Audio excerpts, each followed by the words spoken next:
Excellencies, heads of states and governments, Excellencies, distinguished guests, ladies and gentlemen. It's an honor and privilege to address you all on the occasion of the 13th madaxda dawladaha iyo xukuumadaha dalalka midowga Afrika guddoonka shirka iyo marti sharafta kala duwan mudanayaal iyo marwooyin waxaa farxad iyo sharaf ah in dhammaanteen ku wada hadalno munaasabadan meertada 13aad ee kulamada aan caadiga ahayn oo ku saabsan aagga ganacsiga xorta ah ee qaaradda Afrika waxaa xaqiiqo ah in tallaabooyin muuqda loo qaaday xaqiijinta aragtida iyo himilada midowga Afrika ee muddada dheer soo socotay ee la xiriirta hirgelinta aagga ganacsiga xorta ah oo heer qaaradeed ah taasi oo ka dhigan tallaabo weyn oo wadajir loo qaaday dhinaca saxda ah ee xaqiijinta nabadgelyada waarta xasiloonida iyo horumarka dhaqaale ee qaaradeena hodanka ah si ay horumar u gaaraan dadkeena iyo qaaradeena waa inaan ka faa'iideysanaa kheyraadkeena iyo kartida dadkeena waa inaan u noqonnaa dalal leh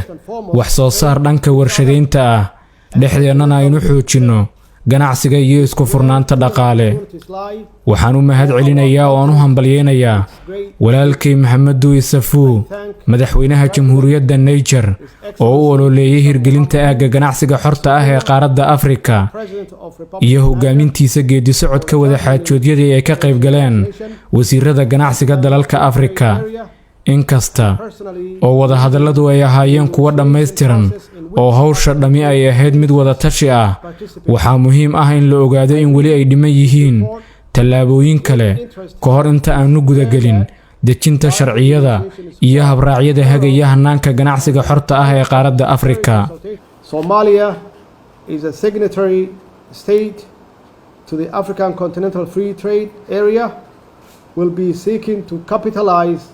on its people's proven entrepreneurial skills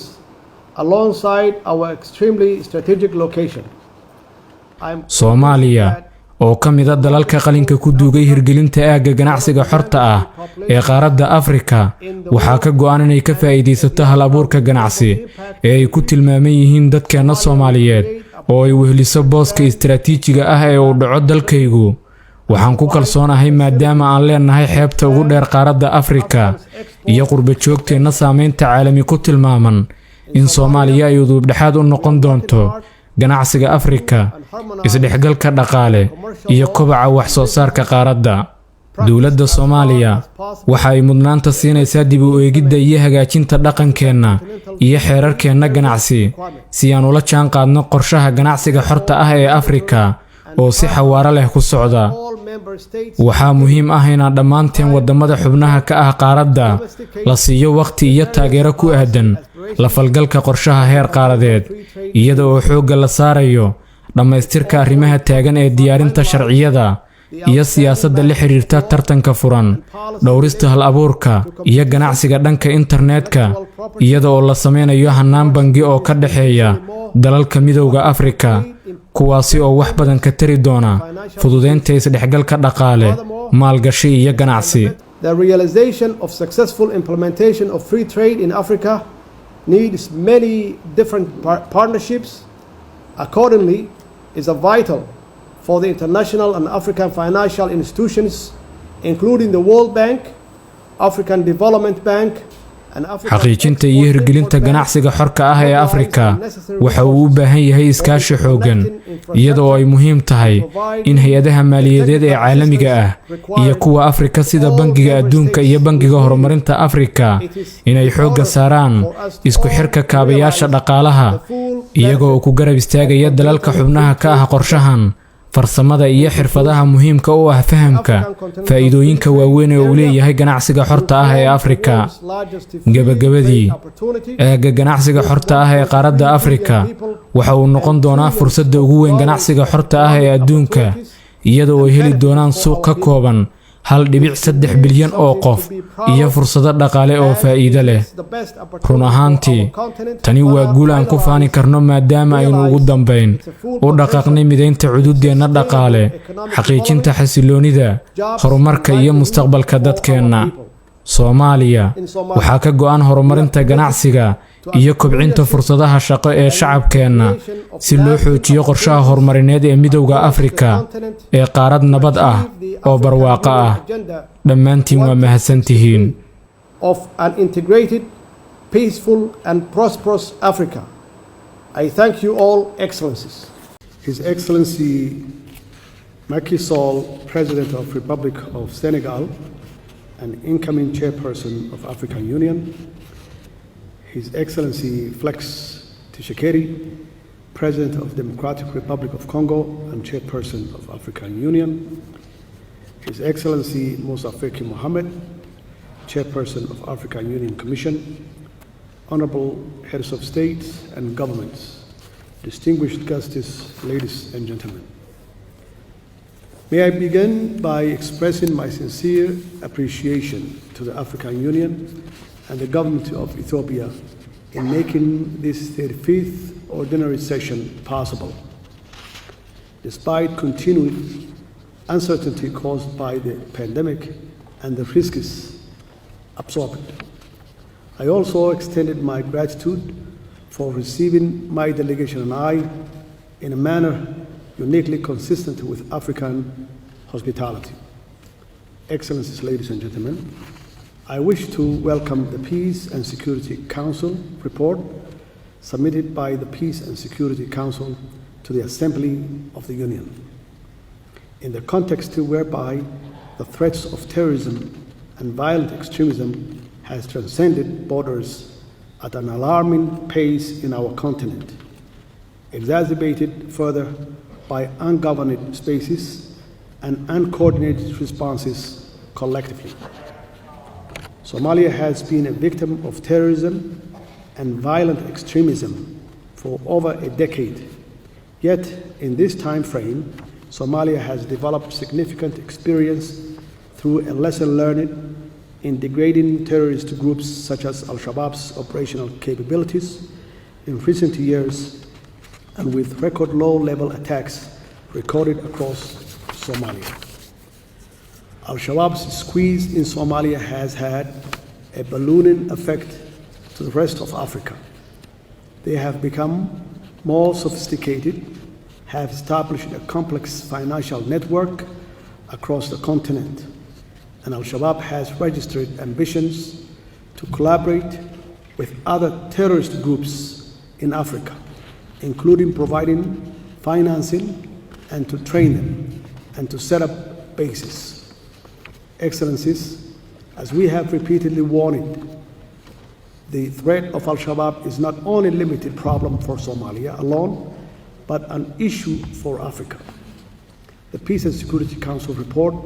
must comprehensively cover the elements of Al-Shabaab across Africa in order to coherently mobilize, strategize, and coordinate comprehensively to counter the threat of terrorism and violent extremism. Excellencies, our pace of progress in delivering security and stability in Somalia in recent years with support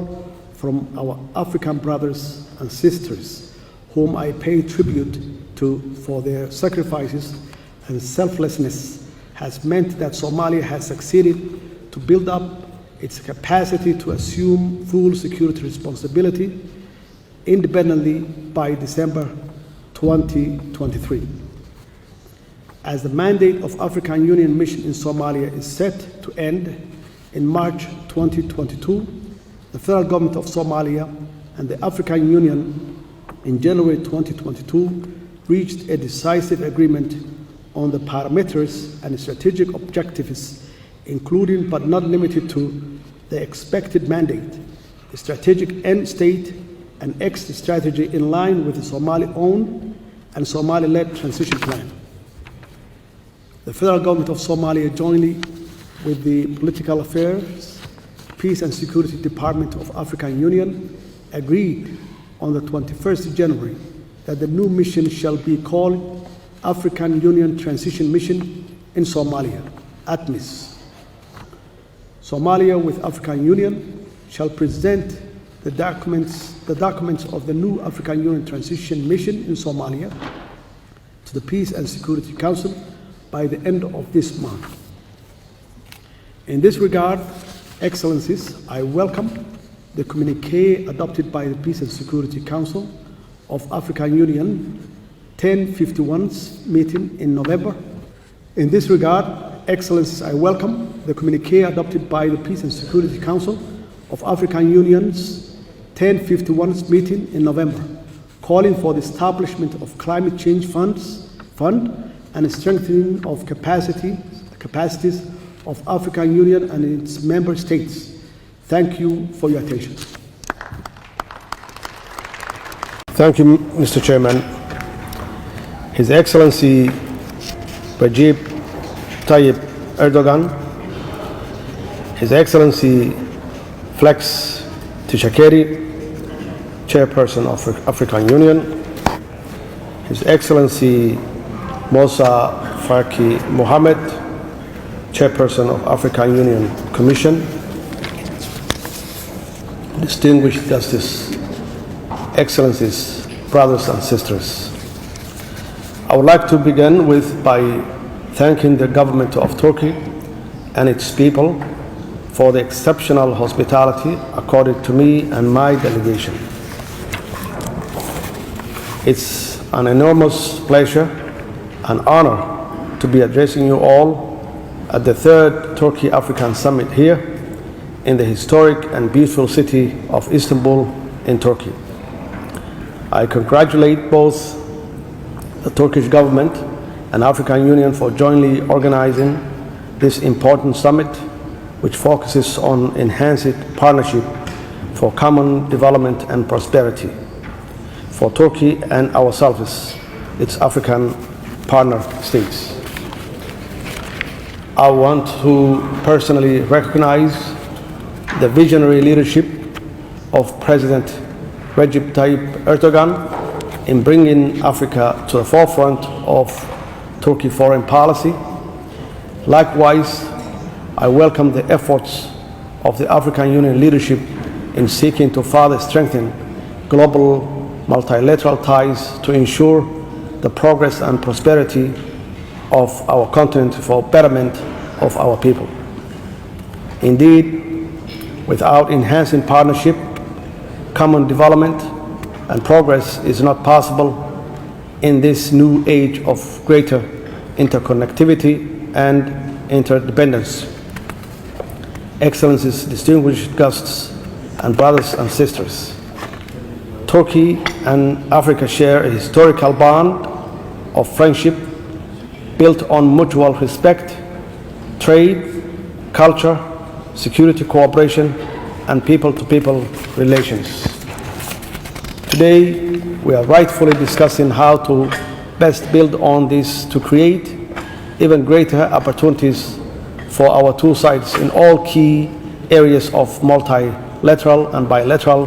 relations. The devastating global impact of the COVID-19 pandemic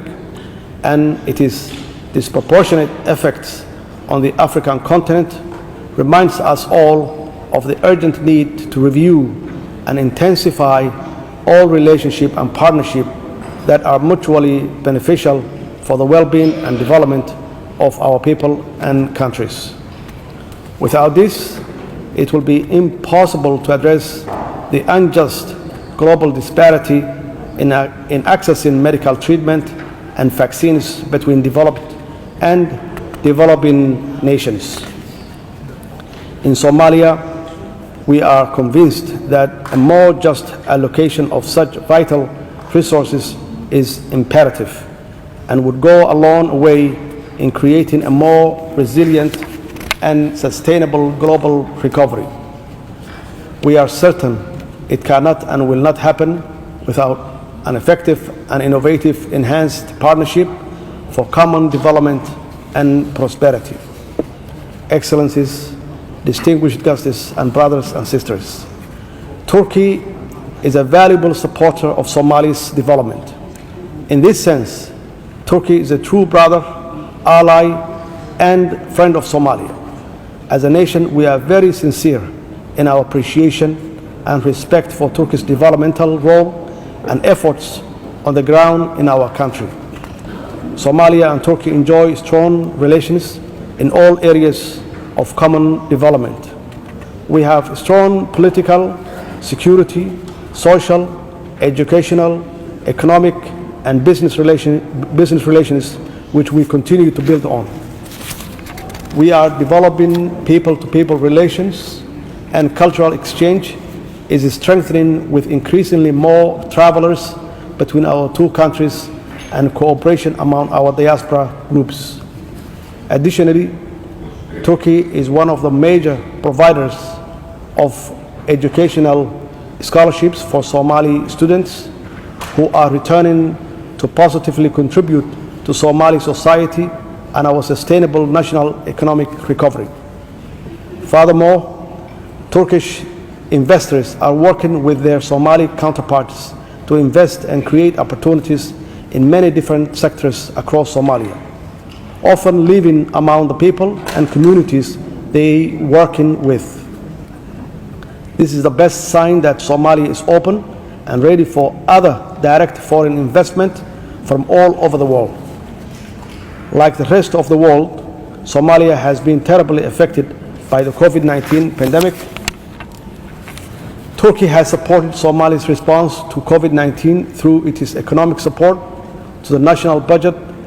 at this critical time and through the provision of high-quality medical expertise and facilities in Mogadishu Erdogan Hospital. Some of our citizens were also provided critical and urgent medical assistance with COVID-19 in hospital in Turkey, and 4 full plane load of COVID-19 related materials, including essential PPE and breathing machines, were provided to our government that improved our clinical operations, responses, and results. Furthermore, and very proudly, some of the bright young doctors on the front line of fighting COVID-19 in Somalia across the national health system were educated and trained in Turkey. This is a valuable human resources contribution on the part of Turkey in support of our national efforts and an excellent example of enhanced partnership for common development and prosperity between our two nations, which is having real measurable impact. In conclusion, the Somali federal government is committed to further strengthening our strong relations with the government and people of Turkey in our effort to achieve common development and prosperity in all areas of cooperation at this challenging but opportunity time. The Somali government is also committed to working bilaterally and multilaterally to achieve the aspiration of the third Turkey-African partnership, which is very much focused on creating an environment for common development for all sides in line with Somalia's National Development Plan and the African Union Agenda 2063. I thank you all.